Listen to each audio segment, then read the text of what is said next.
Let's continue on with Ingetti Dave's adventures to Israel. Israel is the most interesting country I've visited so far in my life, in particular Jerusalem, which we'll get to in a second. So Israel was created in 1948. This is a view from Mount Zion overlooking Jerusalem. Jerusalem has about 800,000 people, sits 2,500 feet in elevation in the Judean hills. So we're going to go into the old city right here, and there are four quarters. So we're going to go in through what's called the Damascus Gate. In the old days, the road out of this gate would take you to Damascus, Syria. I do want you to notice the Israeli soldier up high there, way up there, keeping track of everything. So let's go on into the Muslim quarter. Okay, a lot of energy, a lot of people, pretty neat place. These roads were not built for automobiles. Jerusalem's built in historical layers that date back a long, long time. This is probably an Arab gentleman right here. The instrument, I've been told, is called a rababa. And I think he's got a shada or a kafia on his head right there, if I'm pronouncing that correctly. So the gold dome is called the Dome of the Rock, and it's on Temple Mount. And this is where King Herod built the second temple of the Jews in 31 BC. The second temple was destroyed in 70 AD by the Romans. So the Dome of the Rock, which you still see there, was completed in 691 AD when Jerusalem was under control of the Muslims. And Muslim people believe this is the spot where the Prophet Muhammad rose to heaven and received from God the teachings of Islam. Temple Mount is also the spot where the Jews feel Abraham offered to sacrifice his son Isaac. This is the Mosque we're looking at right here, originally built in the 8th century AD, was destroyed and rebuilt a few times due to earthquakes. So we're going to go through what's called the Zion Gate right here into the Jewish quarter. The damage you see on the wall there is shrapnel from the 1967 Six-Day War. So I'm in the Jewish quarter right now. That street right there is called the Cardo. It's in the Jewish quarter. It was the main road in and out during the Roman period. So now I'm in the Jewish quarter, and my wife was with me, and it was really hot, about 90 degrees. And when you go in there, you have to put a wrap around your shoulders. You can't have bare shoulders. So let's go on in and take a look. Okay, so what you're looking at is the Wailing Wall. This was part of the enclosure wall that King Herod built around the Second Temple. This is probably the most important Jewish shrine in the world. So you're looking at Orthodox Jews, and a lot of the Orthodox Jews, I guess, don't believe there should be a country even called Israel until the Jewish Messiah returns.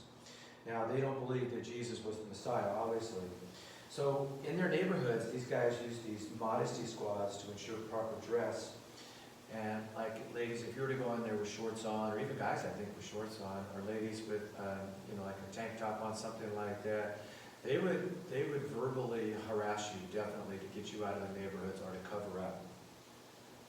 Okay, so when we were there, my wife was pregnant with our first son, Dylan.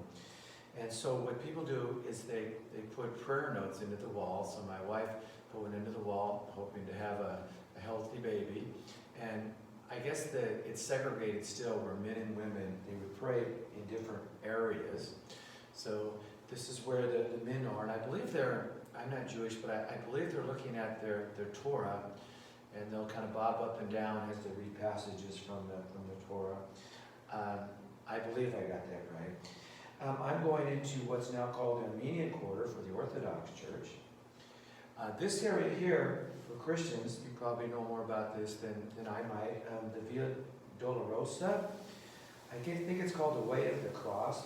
It's the route possibly walked by Jesus as he carried his cross and where he was condemned by Pontius Pilate, to Calvary, where many believe he was crucified. The date given on the tour that I went on was 29 AD. So I'm inside the Church of the Holy Sepulchre right now. And this is the spot where they believe that the cross might have been where Jesus was crucified. You can't see it really well, but right down here there's a stone, and it was called the stone, or it is called the Stone of Unction. And as the tradition goes, the body of Jesus was cleansed, and and prepared for burial on top of this stone right here. So this is the spot inside the Church of the Holy Sepulchre where they believe that, or Christians believe, maybe Jesus died on the cross. This is a Palestinian settlement near Jerusalem. The standard of living for the Jewish population is probably 10 times higher than that of the Palestinian. So it's very, very third world. This is a Jewish settlement. I wish I'd have gotten closer to give you a shot of this. This is a Jewish settlement outside of Jerusalem in the West Bank area, and they have a very, very high standard of living. This is a city in the north called Haifa, a very nice city. It's on the Mediterranean. It's a port city, a very nice climate. This is the Jezreel Valley, and this is called the Jordan Valley. You can look at the country of Jordan out there in the distance. This is the border with Jordan. So Israel is surrounded by many countries that don't like them. Let's just be frank about it.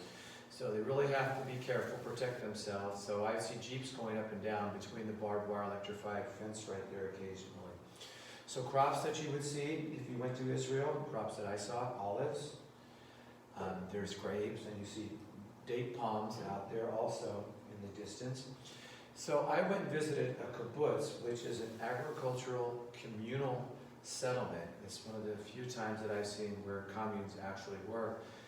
If you live on a kibbutz, you're called a kibbutznik, and you have a pretty high standard of living, and it's open for any Israeli citizen to join. Not all Israelis want to join this because not everybody wants to live in a communal lifestyle. These kibbutzes have diversified into industry in many cases also. Okay, so this is the Jordan River. It connects the Sea of Galilee in the north, which is a freshwater lake, to the Dead Sea.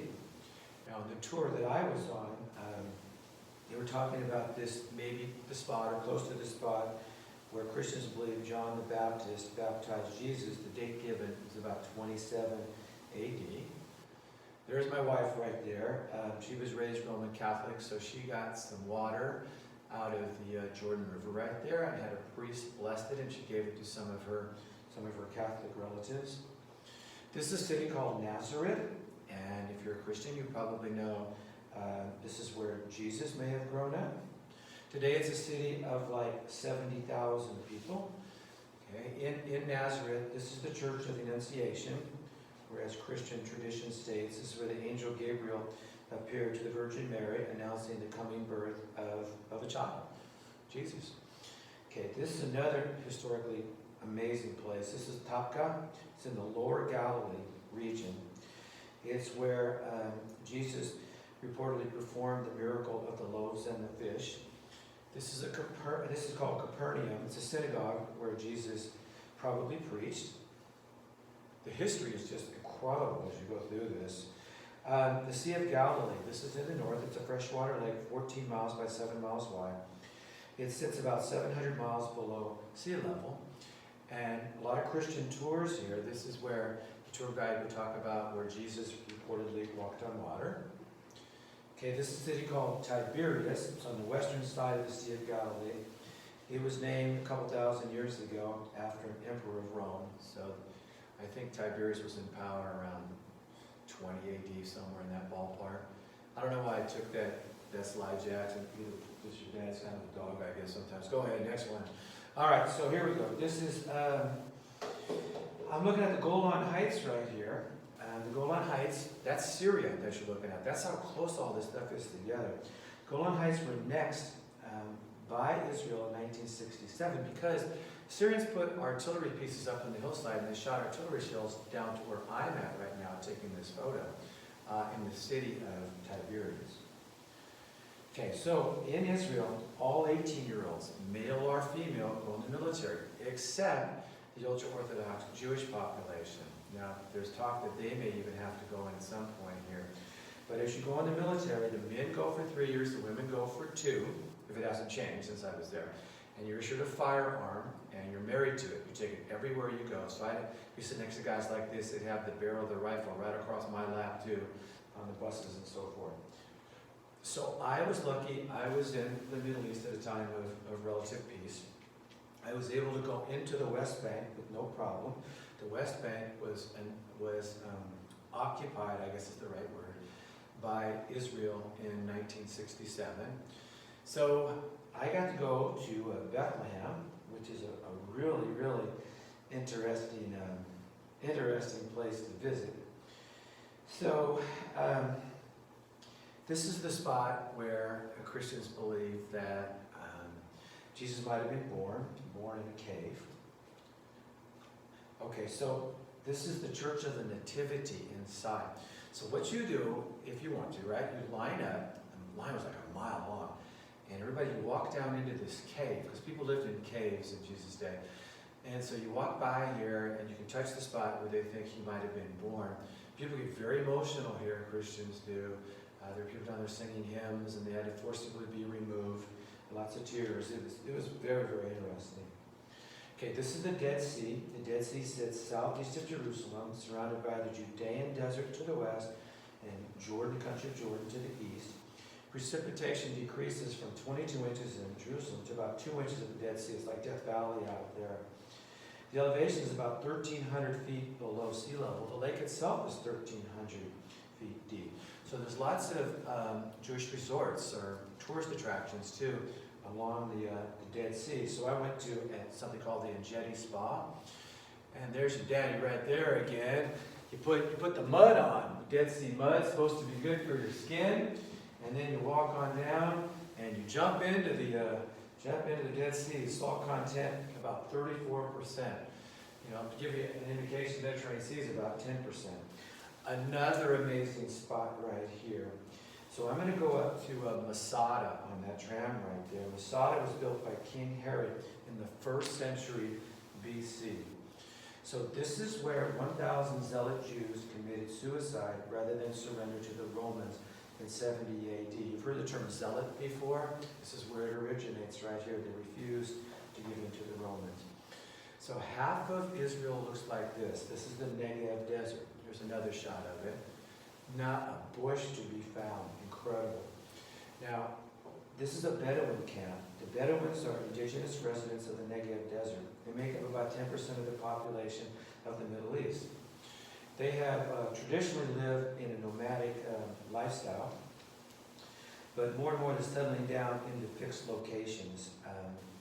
A lot of their homes are subsidized by the government. I did see one spot where I think it was Israeli government built apartments. They threw all their stuff in the apartments. They lived out front in the tents of the apartment building. So they raise goats and sheep, and some have jobs in the formal economy too, and they just do this part-time. So camels, they still raise camels. When I was there, camels were worth like $2,000-3,000 bucks. So very, very expensive. There's a good look at this guy right here. They go extended periods without water. Okay, I'm down in the Red Sea, the resort area, the southern port of Eilat.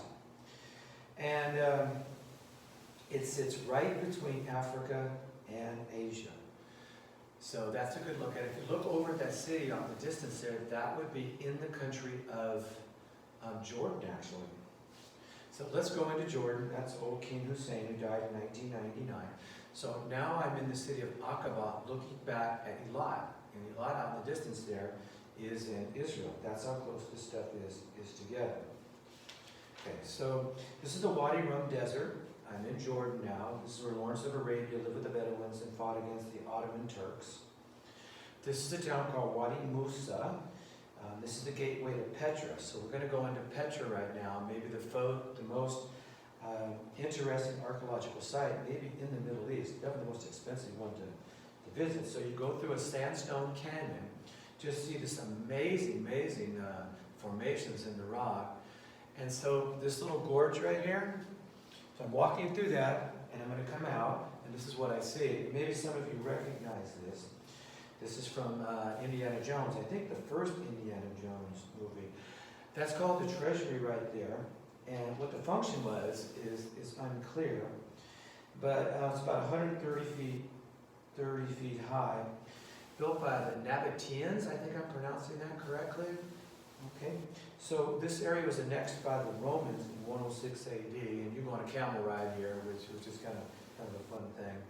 So just go ahead, another slide. Amazing archaeology as you walk around. The stuff that you see, it's not fenced off. You can walk up there. Just incredible stuff. Okay, that's going to end slideshow number 4. Hope you enjoyed all these slideshows. And get your assignment into me. Thanks, guys.